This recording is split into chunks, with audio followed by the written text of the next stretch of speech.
Welcome to my home style cooking channel. It's a summertime. So today, we're gonna make something refreshing.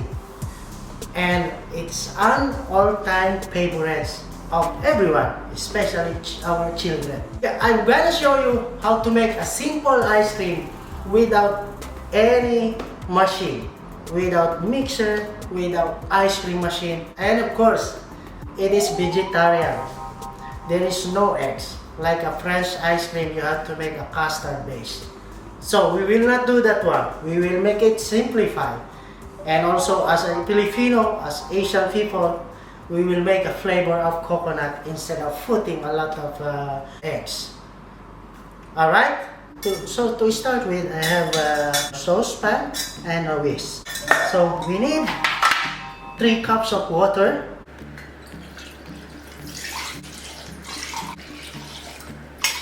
And 2 cups of sugar on it.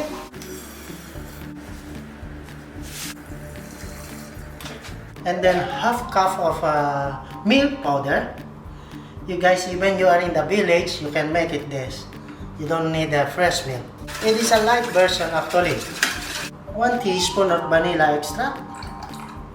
You guys in the village, there's a lot of pandan leaves. It's perfect for this one instead of vanilla. Okay, after mixing the water, the coconut milk powder, and the sugar, you have to boil it. As what I mentioned, we will not use any eggs as an ice cream base. We will use a cassava ice cream base. While we are waiting for to boil our water, sugar, and powdered milk, we're gonna mix the coconut milk. It is 1 cup of coconut milk. It's really nice flavor for the ice cream. And then 3/4 cup of potato starch. Mix it. Alright. Now as you can see, the water, the sugar, and then the coconut milk has been boiled. Now we're gonna add the coconut milk with potato starch. So it will thicken up.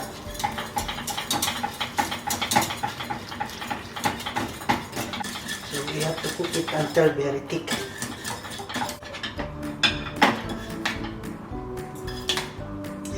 Enough. So now we need to cool it down. So I have my ice and then the mixing bowl on it. So we will put on it.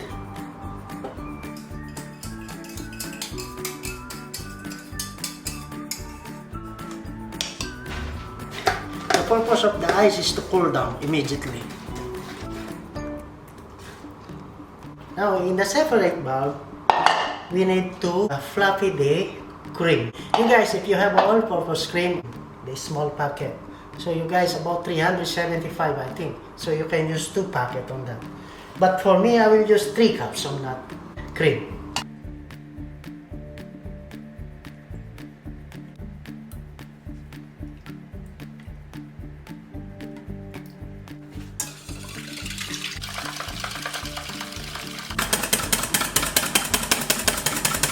Now it's almost.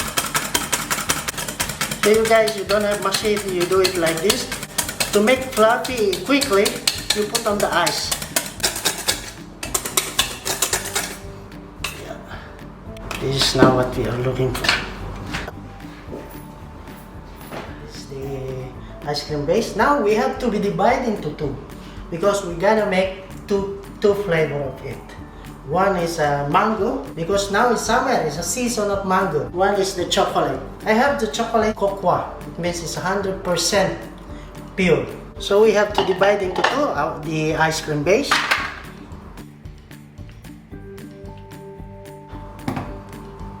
For the chocolates, 1/2 cup cocoa powder and 1/4 cup of water. And then we have to boil on it a little bit. We will go first with the mango. I have very nice mango. Nice and yellow and very flavorful. You guys, you can do also puree, but I prefer to make it chunky like this one. And then now we have to add the 1/2 quantity of our whipped cream. You use all-purpose cream, you use heavy cream, it's up to you. Ice fold.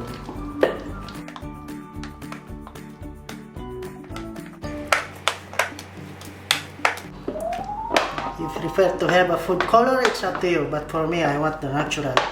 For me, I like this one. I can see the chunk of mango on it. Alright. It's done. So now we will proceed on the chocolates.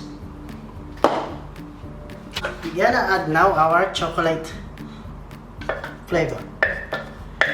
The cocoa powder that we melted in the water. You guys, depending on the chocolate content, if you guys you are using very light chocolates, so you need strong, so you will not get a strong flavor of it. So depends on the kinds of cocoa powder that you are using. Now we're gonna mix it again. So it has to be a nice chocolate color. Alright, now we have to fold the cream, the remaining cream on it.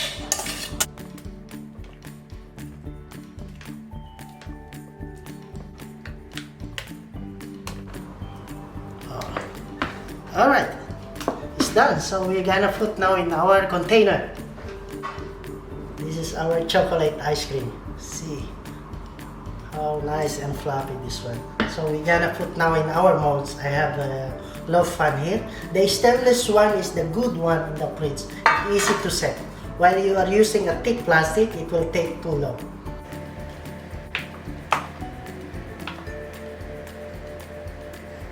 So you guys, you can do an unlimited ice cream in the home because this one is the cheap version, but it's nice. We don't use condensed milk.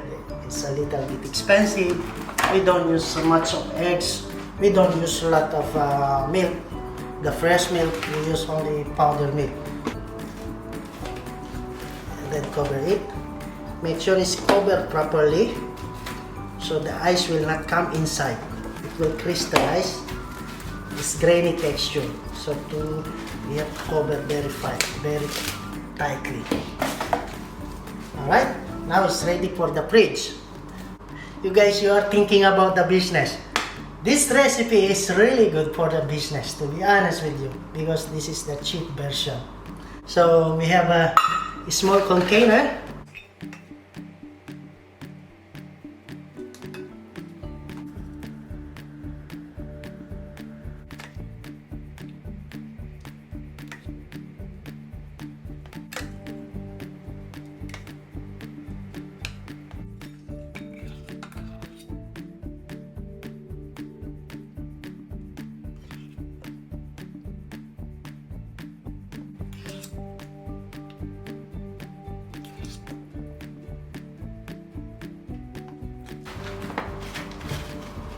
Up.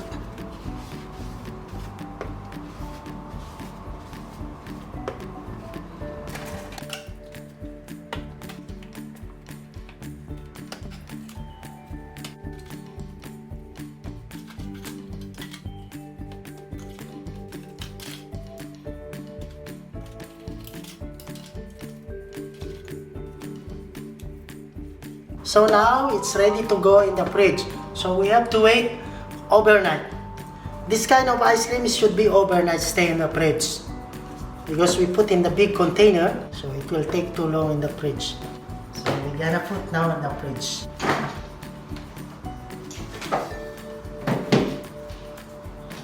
Mango and our mini container.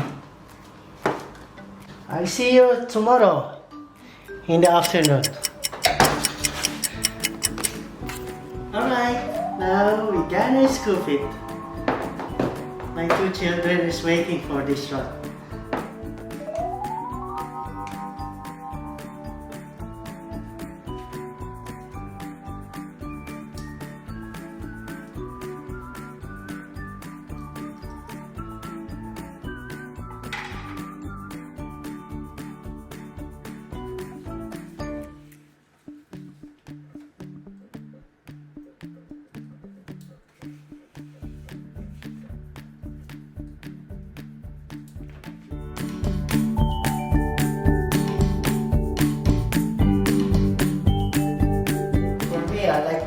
bread.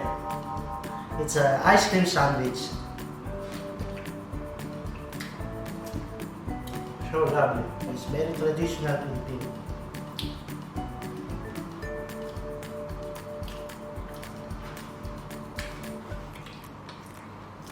And the sugar cone.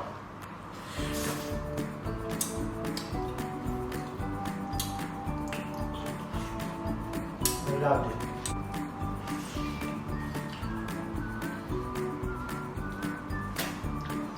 Alright guys, thank you for watching.